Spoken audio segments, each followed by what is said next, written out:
Hello, atu tana zai da kani share than halai ti sia chon ha kha khothar ti mi ha kha khothar khwa an tak ning zai ruang da ha kha khothar ke rakum ti athairi lo mi cha atu tana vun I share dinga ka vun itim mi asia I atu ha kha khothar kan ti mi khe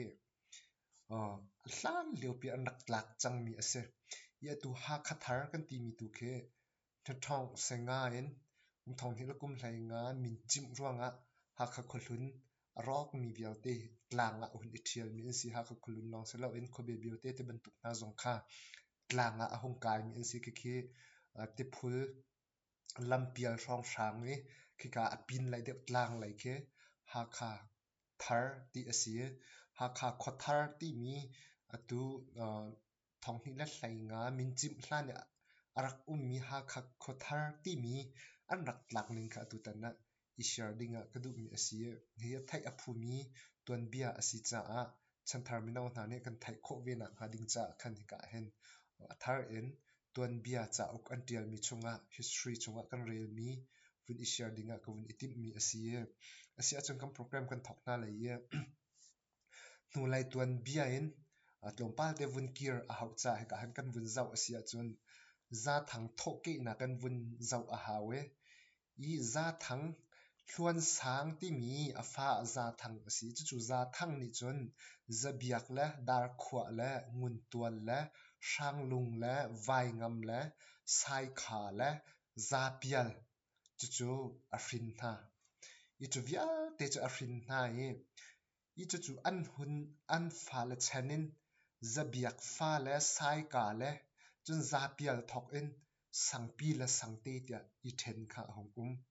ya foina kan chimna chi chon zai sai kha la za pial thok in sangpi la sangte I then kha hong si chu sangpi la sangte chu betak ten an hong lian an hong thon tik a an ok mi na chu chia an lak lang mang na ti se I an naw le asmi tu dar khwa ka ti mi dar khwa hrin ngun tual te ban tuk sang long te na vai ngam te ban tuk te na via te zong kha an naw le an sikau na in chia an do na lo we chia kha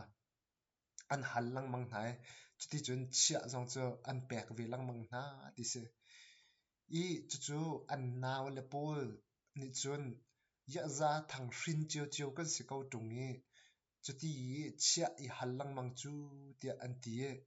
dar khwa le anaw le pol chu an thin a hong tuk ti se I an ni khat lom pal te an thin a toy deuh cha an thin a hong tuk ti sia chon hi ka hen dinga asi khau lawe khothar kan tlak lai ti an ti se I chu khothar tlak dinga chon khua an khang chu cha chon khothar tlak dinga chon rau kwal le thang hliang ne lal hnin ti mi kheng lut le chun tin sang an isom na khothar chu an tlak ti se I phun dang kan chim sia chon rau kwal ti mi le thang hliang chu ma na pe ni chun lal hnin ti mi kheng lut pa kha ani som chuti chun khothar kha an tlak ti se I khothar an tlak mi chu atu ha kha khothar khe asilawe atu ha kha khothar ri athlang lai zona khen khomun an ti mi khua mun an ti mi khi asie chu atu tiang zong kha zakan tilai khua an rak tlak mi asi cha khothar khorop mun ti na ding cha khen khua mun khothar khua mun ti an ti na kha se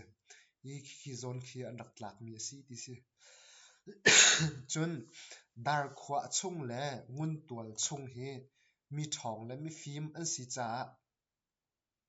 anma za thang zakan tilai sorry anma zang anma akal ngai mi na thin chiat ti akal mi na an si cha an thlau ngam na lo ti se I phun nang kan chim sia chon thin hun ten akal mi an si cha khan an thlau ngam na lo an u le ni khan I chu cha chon lungfa in nungak zong ne heti hin hla rak phua na ti se I nungak an min an lang ter lo cha nungak an hoi ti zatin da hla phua na ti sia chon hoi chuan olo khothar far hual jing chi che khothar far hual jing chi che atanga e thang hliang rau kual le tin sang ral tha ti na tia thla aphua ti se i ko vun no ri si a chon hoi chuan olo khothar phal huwa jing chi che atang a e thang hliang rau kual le tin sang ral tha ti na tia thla aphua na ti se i thang hliang chu miral tha tak tak asi mi thong zong asi ti se chun ati zong an ti ngai ngai mi asi ti se i chu cha chun atu khothlang lei te khothlang lei tu mi zo lei ti piral hi shan pak bak in achim na ti se achim na ti mi chu avatuk ton nai mi tam pi kha arak tha ton nai chu ti chu an ngai chia thil ri te tha zong kha alak ton na chu ti chu achim lang mang na ti se i ke shan pak ti mi chu tip snap lo pikin du tik chan po avachim kho ton na ti se i mi thong asi cha khan chu cha chon achim ton mi na an si chu chu avachim mi na chu hlan lio chon an ma ne an uk be na cha an vatuk kho mi an valak kho mi khuwa pa pau chu an ma uk mi ram ai chan cha adu ningen a uk nai chun chia ti mi adu mi pau kha a hal na i chu ti chun chia kha tam tuk alak lang mang na a hal lang mang na cha a hnuwa chun an che ti lo e an roi an roi na ti se i roi ti mi chu a chunga that lo nak khu an khang i ka zon hen a bikin vun lang ter kau a chun a fa sang tling le chun a chung chuak vial ti pau pau kha chu ti chun khothlang lai ni chun an rak tha di na ti se i ruang chu khochia ti mi kha chia kha du mi pau kha rak hal lang mang na cha khan chu ti chun an che ti lo nu a chun an chung khar ten foi nak chu an rak tha lo lo na ti se i chim du mi chu ka zon hen ha kha khothar an tlak nak arwang chu ulanau chiu chiu nang deuh kai deuh ti i ulanau i dot nak lo in khan chia kha aning ten an hal na rawng a khan ka hen thin hun nin khothar kan tlak lai ti an ti e chu chu vai ngam te ban tuk anaw le pol ne khan za thang fai athiang le pol ne khan chu ti chun khothar khan tlak nak asi ti kha ton bia kan rel ti ka kan mu kho mi se i ka zon hen ha kha khothar ka hluna ti i en tai nak lung thin ngai dinga se lo in khan ha kha khwa zai tin da kan tlak ning se zai tin da kan tho ke ning ase ti mi kha kan chan thar me nau ne kan thai kho ve na kha ding cha zai tin da khothar ki ka zon kho ko kha an rak tlak e zai ruang da khothar te an ti hlai ha kha khothar te an ti hlai zai ruang da ha khathar te an ti hlai ti mi kha mai lai chan thar me nau ne an thai le lo cha an thai kho ve na kha ding cha ka zon zong hun video wa atu tan na kan mun chim nak ase ti kha ka hen abi gu mun lang tar du mi se sia chon tu video tu ni tong tha te na bye